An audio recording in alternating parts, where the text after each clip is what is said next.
Oke, assalamualaikum warahmatullahi wabarakatuh. Jumpa lagi dengan saya Dani Abdul Ghani, founder Sahabat Sinergi Brilliant Team. Salam sukses luar biasa dan selalu jadi yang terbaik.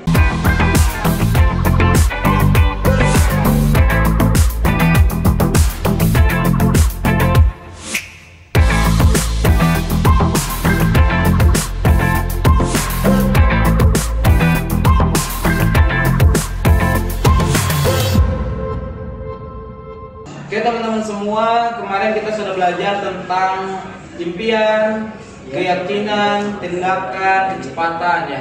Dan sekarang yang kelima adalah tentang pembelajaran. Nah, sehebat-hebatnya kita dalam tindakan, sejago-jagonya kita dalam tindakan, sesering-seringnya kita dalam melakukan yang konsisten, seyakinnya dengan tindakan. Tapi kalau misalkan kita enggan untuk belajar, kita enggan untuk memperbaiki diri, yaitu mengupgrade ilmu, maka suatu waktu siap-siap aja kita akan terjatuh. Maksudnya bagaimana? Seperti halnya mangga, ketika mangga itu udah masak, maka ia akan jatuh dari pohonnya. Nah, kalau misalkan kita merasa mangga kita masih muda gitu, kita istilahnya menganggap diri kita masih kurang ilmu, masih banyak ilmu yang harus kita pelajari, kita merasa istilahnya kita harus memperbaiki diri terus, maka insya Allah kita akan terus belajar gitu, memasakkan diri ya. Nah, untuk itu bagi teman-teman semua, janganlah jadi mangga masak, tapi jadilah mangga muda yang mau belajar gitu untuk mematangkan diri terus menerus. Nah, untuk teman-teman semua, ketika Anda mau belajar, saya yakin dan percaya apapun yang Anda impikan, apapun yang Anda inginkan itu bisa tercapai. Karena seorang yang sukses pasti mereka tidak pernah berhenti belajar, meskipun mereka sudah memiliki apa yang mereka impikan. Nah, seperti halnya alhamdulillah saya pribadi semenjak saya SMK, saya mengalami kehidupan yang sangat sulit, dimana ketika saat itu orang tua saya ya almarhum ibu waktu itu lagi sakit, terus kemudian bapak udah nggak bekerja juga, cuma istilahnya jual solo, yang intinya hanya untuk cukup buat pribadinya sendiri. Hingga akhirnya saya berpikir saya harus bisa mandiri gitu. Nah, hingga akhirnya dari sejak saat itulah saya mau istilahnya belajar bagaimana caranya supaya bisa merubah kehidupan terus menerus bisa menjadi lebih baik lagi. Saya udah baca buku mungkin lebih dari ratusan buku ya. Istilahnya saya udah mengorbankan investasi untuk belajar, untuk tindakan mungkin sampai minus juga tahun 2017 ratusan juta gitu. Jadi tidak mudah gitu untuk menjadi saya saat ini gitu. Jadi kalau misalkan teman-teman melihat saya saat ini itu salah gitu. Karena saya dulu hanya seorang pemalu, seorang yang pendiam, seorang yang introvert ya, istilahnya gak terbuka dengan orang lain, tertutup gitu. Terus kemudian gak jago sosialisasi, gak jago ngomong dan lain sebagainya. Tapi saat ini alhamdulillah semuanya itu berubah.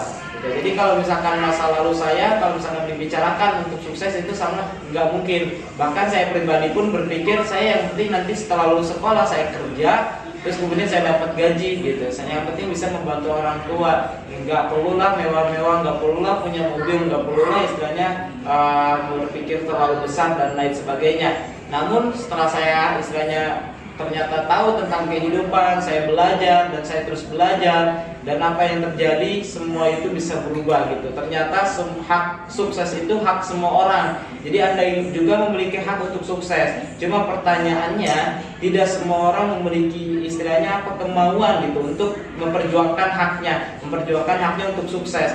Karena kita semua modalnya sama ya. Ketika kita lahir, kita istilahnya nggak pakai apa-apa, kita hanya menangis gitu.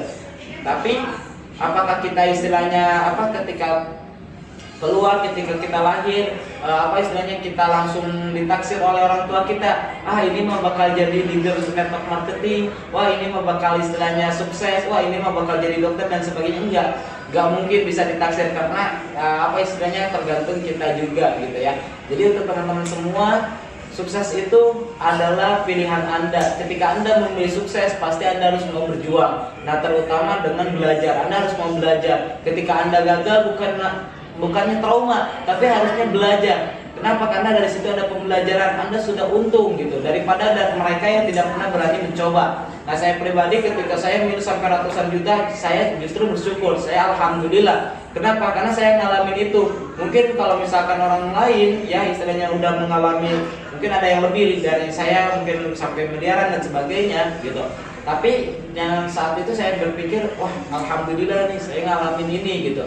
Kenapa? Karena dengan mengalami ini pasti ada hikmahnya, pasti ada pembelajarannya. Karena belum tentu orang lain dipercaya oleh Yang Maha Kuasa untuk minus sampai ratusan juta, bahkan minus puluhan juta juga udah pusing gitu, minus jutaan juga udah pusing, buat bayar angsuran juga udah pusing gitu.